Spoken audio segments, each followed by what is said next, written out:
할렐루야, 빛내리의 성도 여러분, 말씀 묵상의 자리에 오신 것을 환영합니다. 오늘 우리가 함께 읽을 말씀은 요한복음 16장 22절입니다. 지금은 너희가 근심하나 내가 다시 너희를 보리니 너희 마음이 기쁠 것이요 너희 기쁨을 빼앗을 자가 없으리라. 아멘. 오늘 큐티인 전체 말씀 본문은 요한복음 16장 16절로 24절입니다. 오늘 말씀은 제가 수수께끼로 시작을 해보도록 하겠습니다.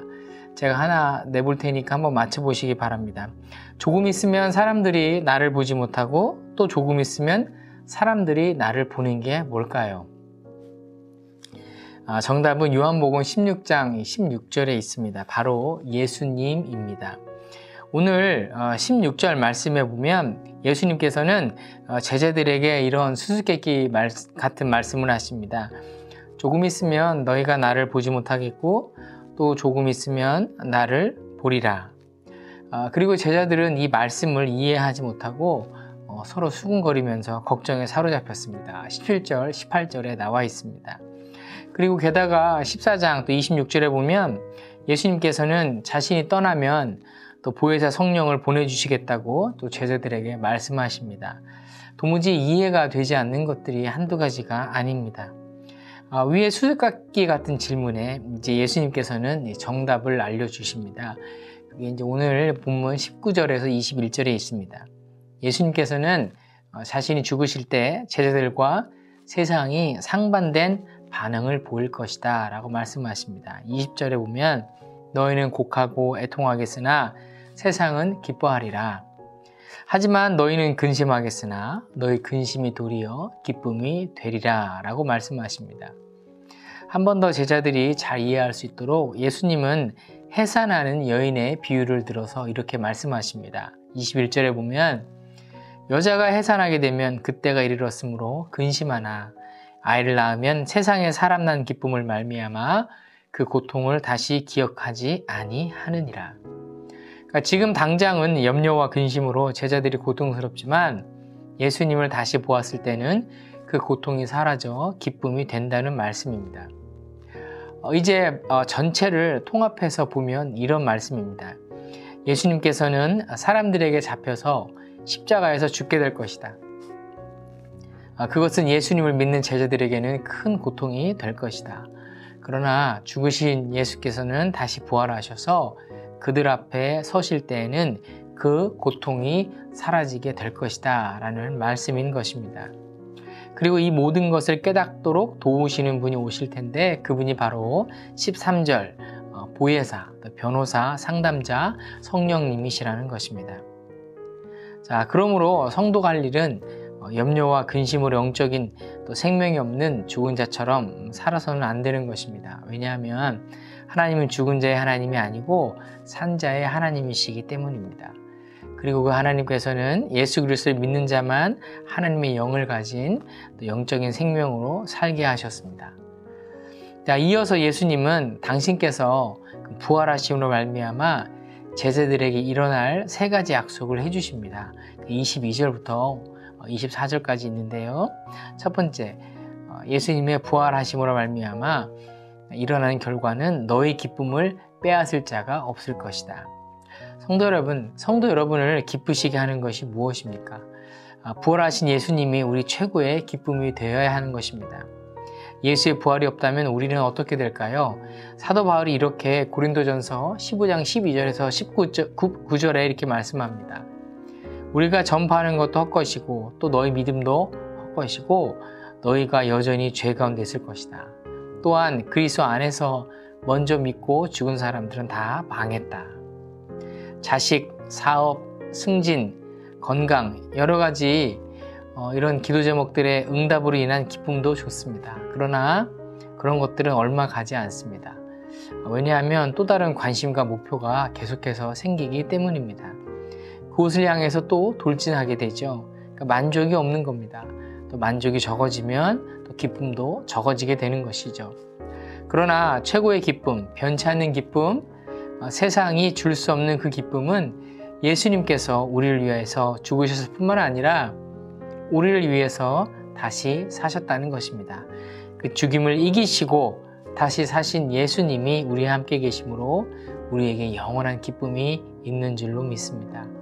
자, 두 번째, 예수님께서 부활하시면 주실 또 다른 그런 은혜들은 뭐냐면 성령께서 너희에게 오시기에 더 이상 나에게 질문하지 않을 것이다 라고 23절에 말씀하십니다.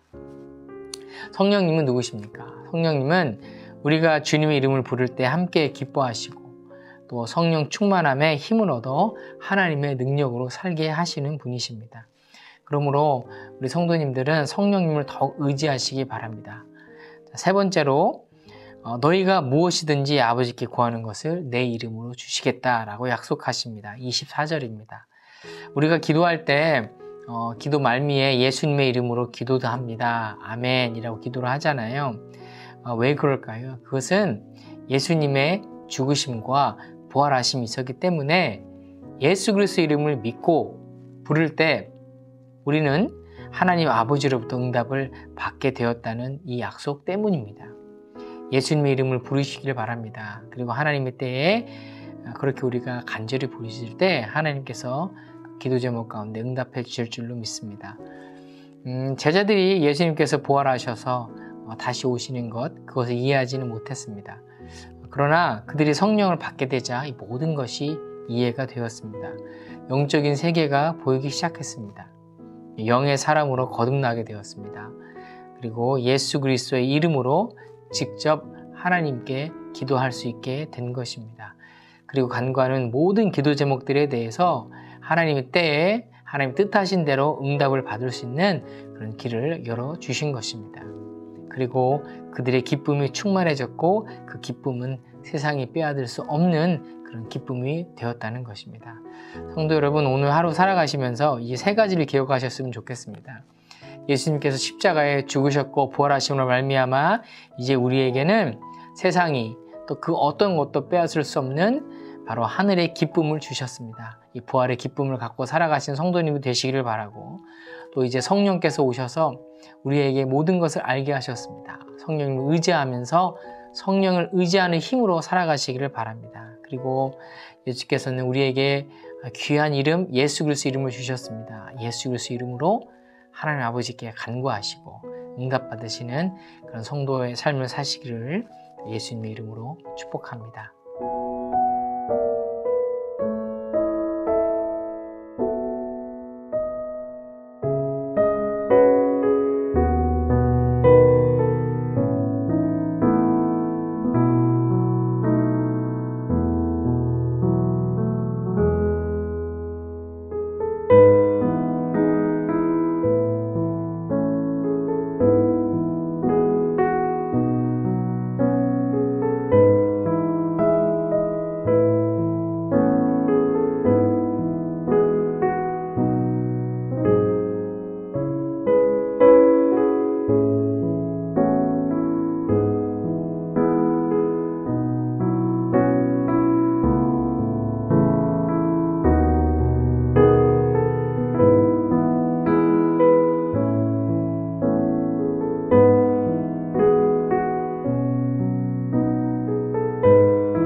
주세요.